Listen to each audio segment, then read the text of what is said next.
ನಿಮ್ಮ ಹಳೆಯ ಚಿನ್ನದ ಒಡವೆನ ಅಧಿಕ ಬೆಲೆಗೆ ಮಾರಬೇಕೆ? ಆಟಿಕಾಗೆ ಕಾಲ್ ಮಾಡಿ 8880 ಅಟ್ಟಿಕಾ ಗೋಲ್ಡ್ ಕಂಪನಿ.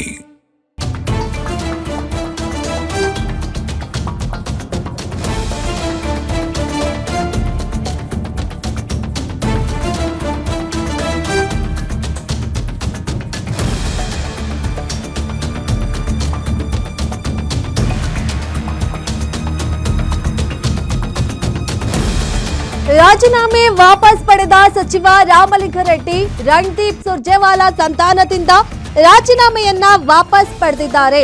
ರಾಜೀನಾಮೆ ವಾಪಸ್ ನಿರ್ಧಾರದ ಬಳಿಕ ರಾಮಲಿಂಗಾರೆಡ್ಡಿ ಹೇಳಿಕೆಯನ್ನ ನೀಡಿದ್ದಾರೆ. ನಿನ್ನೆ ಸಿಎಂ ಡಿಕೆ ಶಿವಕುಮಾರ್ ಜೊತೆ ಎಲ್ಲಾ ಮಾತನಾಡಿದ್ದೇನೆ, ಅವರು ಅಕ್ಸೆಪ್ಟ್ ಮಾಡಿಲ್ಲ ರಾಜೀನಾಮೆಯನ್ನ ಅಂತ ಹೇಳಿದ್ರು, ಅದು ವಾಪಸ್ ಅಂತಾನೆ ಅರ್ಥ ಅಂತ ಹೇಳಿದ್ದಾರೆ.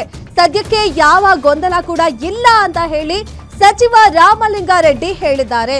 ನಾನಾಗೆ ಯಾವ ಖಾತೆನೂ ಸಹ ಕೇಳಲ್ಲ, ನೋಡೋಣ ಯಾವ ಖಾತೆ ಕೊಡ್ತಾರೆ ಅಂತ ಹೇಳಿದ್ದಾರೆ. ಮುಂದೆ ಅವಕಾಶ ಕೊಡ್ತೀನಿ ಅಂತ ಹೇಳಿದ್ದಾರೆ, ಏನಾಗುತ್ತೆ ನೋಡೋಣ ಅಂತ ಇದೀಗ ರಾಮಲಿಂಗಾರೆಡ್ಡಿ ಹೇಳಿದ್ದಾರೆ. ಗ್ಯಾರಂಟಿ ನ್ಯೂಸ್ಗೆ ಸಚಿವ ರಾಮಲಿಂಗಾರೆಡ್ಡಿ ಎಕ್ಸ್ಕ್ಲೂಸಿವ್ ಆಗಿ ಮಾತನಾಡಿದ್ದಾರೆ. ಏನು ನಿನ್ನೆ ಅವರು ತಮ್ಮ ಸಚಿವ ಸ್ಥಾನಕ್ಕೆ ರಾಜೀನಾಮೆಯನ್ನ ನೀಡಿದ್ರು. ಅವರು ನಗರಾಭಿವೃದ್ಧಿ ಖಾತೆಯನ್ನ ಬಯಸ್ತಾ ಇದ್ದಾರೆ, ಈ ಖಾತೆ ನನಗೆ ಬೇಕು ಅಂತ ಹೇಳಿ. ಆದ್ರೆ ಅವರಿಗೆ ಜಲಸಂಪನ್ಮೂಲ ಖಾತೆ ನೀಡಿದ್ದಕ್ಕಾಗಿ ಬೇಸರಾಗಿ ನನ್ನ ಮನಸ್ಸಿಗೆ ಆತ್ಮಸಾಕ್ಷಿಗೆ ವಿರುದ್ಧವಾಗಿ ಕೆಲಸ ಮಾಡೋದಕ್ಕೆ ಒಪ್ಪಲ್ಲ ಅಂತ ಹೇಳಿ ರಾಜೀನಾಮೆ ಕೊಟ್ಟಿದ್ರು. ಅದಾದ್ಮೇಲೆ ಅವರ ಮನವೊಲಿಸಲು ಸಾಕಷ್ಟು ಸಭೆಗಳಾಯ್ತು. ನಿನ್ನೆ ಡಿಕೆ ಶಿವಕುಮಾರ್ ಸಭೆ ಮಾಡಿದ್ರು. ಇವತ್ತು ರಣದೀಪ್ ಸುರ್ಜೇವಾಲಾ ಅವರು ಸಭೆ ಮಾಡಿದ್ದಾರೆ, ಯಶಸ್ವಿಯಾಗಿದೆ. ಇದೀಗ ವಾಪಸ್ ಪಡ್ಕೊಂಡಿದ್ದಾರೆ ರಾಜೀನಾಮೆಯನ್ನ. ರಾಜಕೀಯದಲ್ಲಿ ನಿನ್ನೆಯಿಂದ ಒಂದಷ್ಟು ಬೆಳವಣಿಗೆಗಳು ನಡೀತು. ಅದರಲ್ಲೂ ಕಾಂಗ್ರೆಸ್ನ ಹಿರಿಯ ಮುಖಂಡರು ಸಚಿವರು ಆಗಿರ್ತಕ್ಕಂಥ ರಾಮಲಿಂಗಾರೆಡ್ಡಿ ಅವರು ರಾಜೀನಾಮೆಯನ್ನ ಕೊಟ್ಟರು ಅಂತಕ್ಕಂಥ ಒಂದು ಸುದ್ದಿ ಕೇಳಿ ಸಾಕಷ್ಟು ಸಂಚಲನ ಉಂಟಾಗಿತ್ತು. ಆದರೆ ಅವರು ಸಲ್ಲಿಸಿದಂತ ರಾಜೀನಾಮೆಯನ್ನ ಹೈಕಮಾಂಡ್ ರಿಜೆಕ್ಟ್ ಮಾಡಿದೆ.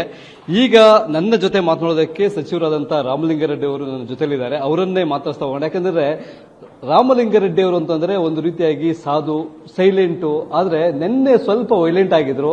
ಅದು ಯಾಕೆ ಅನ್ನೋದ್ರ ಬಗ್ಗೆ ಅವರನ್ನೇ ಮಾತಾಡ್ತಾ ಹೋಗ್ತೇನೆ. ಸರ್ ನಮಸ್ಕಾರ. ಕಾಂಗ್ರೆಸ್ ಸರ್ಕಾರ ಬಂದಾಗ ಸಾಕಷ್ಟು ಖಾತೆಗಳನ್ನ ನೀವು ನಿಭಾಯಿಸಿದ್ದೀರಿ. ಈ ಹಿಂದೆ ಇದ್ದಂತ ಮುಖ್ಯಮಂತ್ರಿ ಅವರ ಸಿದ್ದರಾಮಯ್ಯ ಅವರು ಇದ್ದಂತ ಸರ್ಕಾರದಲ್ಲೂ ಅವರ ಸಚಿವ ಸಂಪುಟದಲ್ಲೂ ನಿಮಗೆ ಒಂದು ಖಾತೆಯನ್ನ ಕೊಟ್ಟಿದ್ರು. ಯಾವುದೇ ತಕರಾರು ವ್ಯಕ್ತಪಡಿಸದೆ ನಿಭಾಯಿಸಿದ್ರಿ. ಆದರೆ ಈಗ ಪ್ರಮಾಣ ವಚನ ಸ್ವೀಕರಿಸಿ ಖಾತೆ ಹಂಚಿಕೆ ಆದಂತ ನಂತರದಲ್ಲಿ ದಿಢೀರ್ ಬೆಳವಣಿಗೆ ರಾಜೀನಾಮೆ ಕೊಡುವಂತ ಸನ್ನಿವೇಶ ಯಾಕೆ ಬಂತು? ಇದು ನಾನು ವೀರಪ್ಪ ಮೊಯ್ಲಿ ಅವರ ಸಚಿವ ಸಂಪುಟದಲ್ಲೂ ಇದ್ದೆ.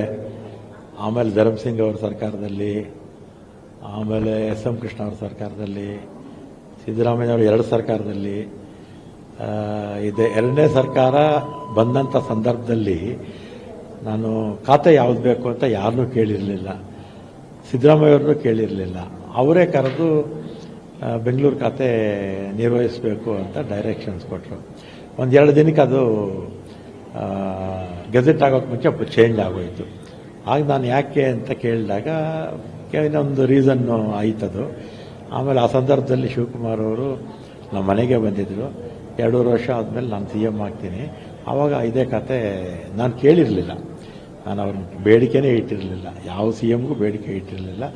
ಆದರೆ ಕೊಡ್ತೀನಿ ಅಂತ ಮತ್ತೆ ವಾಪಸ್ ಆಯ್ತಲ್ಲ, ಅದಕ್ಕೆ ಬೇಸರ ಆಗಿತ್ತು ಅಷ್ಟೇ. ಆದ್ದರಿಂದ ಈ ಘಟನೆ ಆಯಿತು. ಮತ್ತು ಆಮೇಲೆ ನಿನ್ನೆ ಪ್ರೆಸ್ ಮೀಟ್ ಆದಮೇಲೆ ನಾನು ಎಲ್ಲ ಧರ್ಮಪುರಿಗೆ ಒಂದು ಕಾರ್ಯಕ್ರಮಕ್ಕೆ ಹೋಗಿದ್ದೆ. ಆಮೇಲೆ CM ಫೋನ್ ಮಾಡಿದರು.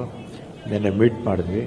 ಮೀಟ್ ಮಾಡಿ ಯಾವುದೇ ಕಾರಣಕ್ಕೆ ರಾಜೀನಾಮೆ ಅಕ್ಸೆಪ್ಟ್ ನಾನು ಮಾಡಲ್ಲ, ಅದನ್ನು ತಿರಸ್ಕರಿಸಿದ್ದೀನಿ ಅಂತ ಹೇಳಿ ನಮ್ಮ ಜೊತೆಯಲ್ಲಿ ಕೆಲಸ ಮಾಡಬೇಕು, ಇನ್ನೂ 2 ವರ್ಷ ಸಾಕಷ್ಟು ಜೊತೆಲಿದ್ದು ಮಾಡುವಷ್ಟು ಬೆಟ್ಟದಷ್ಟು ಕೆಲಸಗಳಿದೆ ಅಂತ ಹೇಳಿದರು. ಜೊತೆಗೆ AICC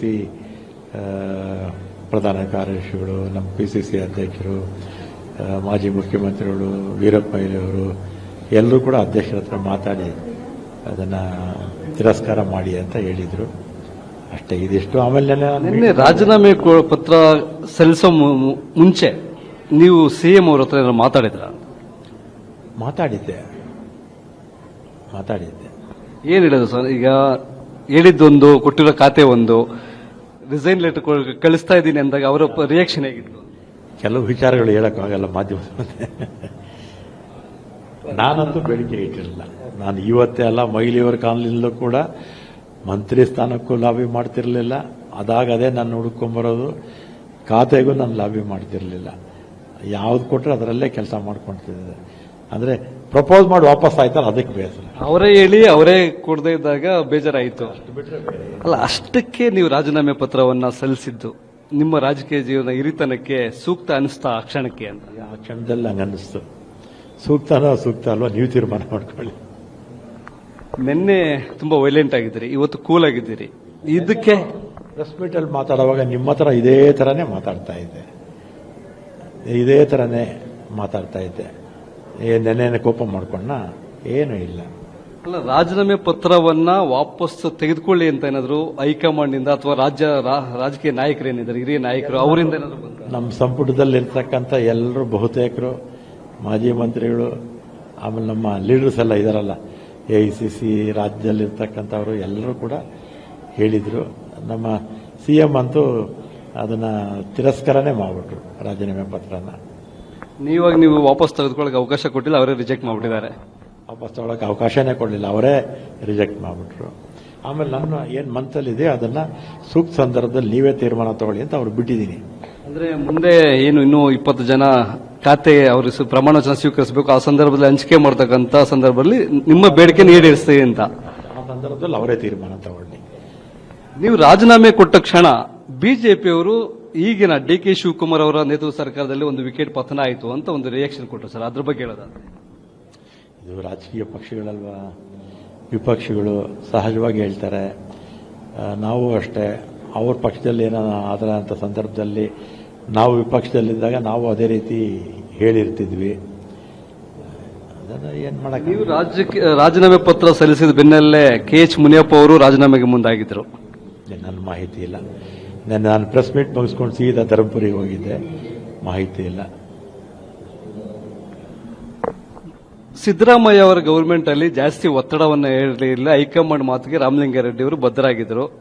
DK ಶಿವಕುಮಾರ್ ಸರ್ಕಾರದಲ್ಲಿ ಅವರ ಮಾತನ್ನ ಕೇಳ್ತಾ ಇಲ್ಲ, ಒಂದು ರೀತಿಯಾಗಿ ಬ್ಲಾಕ್ ಮೇಲ್ ಮಾಡುವಂತದ್ದು ಏನೋ ಮಾಡ್ತಾ ಇದ್ದಾರೆ ಅಂತ. ನಾನು DK ಶಿವಕುಮಾರ್ 1983 ಫ್ರೆಂಡ್ಸ್. ನಾನು ಇಲ್ಲಿ ಕಾರ್ಪೊರೇಟರ್ ಆಗಿದ್ದೆ, ಶಿವಕುಮಾರ್ ಜಿಲ್ಲಾ ಪಂಚಾಯತ್ ಮೆಂಬರ್ ಆಗಿದ್ದರು. 85ರಲ್ಲಿ ಇಬ್ಬರು ಅಸೆಂಬ್ಲಿಗೆ ನಿಂತ್ವಿ, ಇಬ್ಬರು ಸೋತ್ವಿ. ಆಮೇಲೆ 8 ಸಲ ಸತತವಾಗಿ ಗೆದ್ದಿದ್ದೀವಿ. ನಮ್ಮಲ್ಲಿ ಯಾವ ಅತಿ ಜಾಸ್ತಿ ನನಗೆ ಹತ್ರ ಇರ್ತಕ್ಕಂಥ ಮಂತ್ರಿಗಳಲ್ಲಿ ಶಿವಕುಮಾರ್ ಮೊದಲನೇವರು. ನಮ್ಮಿಬ್ಬರಿಗೆ ಏನು ಡಿಫ್ರೆನ್ಸ್ ಇಲ್ಲ. ಈಗ ಮುಂದಿನ ದಿನಗಳಲ್ಲಿ ನೀವು ಇಟ್ಟಿರ್ತಕ್ಕಂಥ ಬೇಡಿಕೆಯ ಖಾತೆ ಸಿಗೋವರೆಗೂ ಈಗ ವಹಿಸಿರ್ತಕ್ಕಂಥ ಖಾತೆಯನ್ನು ನಿಭಾಯಿಸ್ಕೊಂಡು ಹೋಗ್ತೀರಾ? ಬಿಟ್ಟಿದ್ದೀನಿ. ಸೂಕ್ತ ಸಮಯದಲ್ಲಿ ಸೂಕ್ತ ನಿರ್ಧಾರ ತಗೊಳ್ಳಿ ಅವರು. ಇಷ್ಟು ಸಚಿವರಾದಂಥ ರಾಮಲಿಂಗಾರೆಡ್ಡಿ ಮಾತು.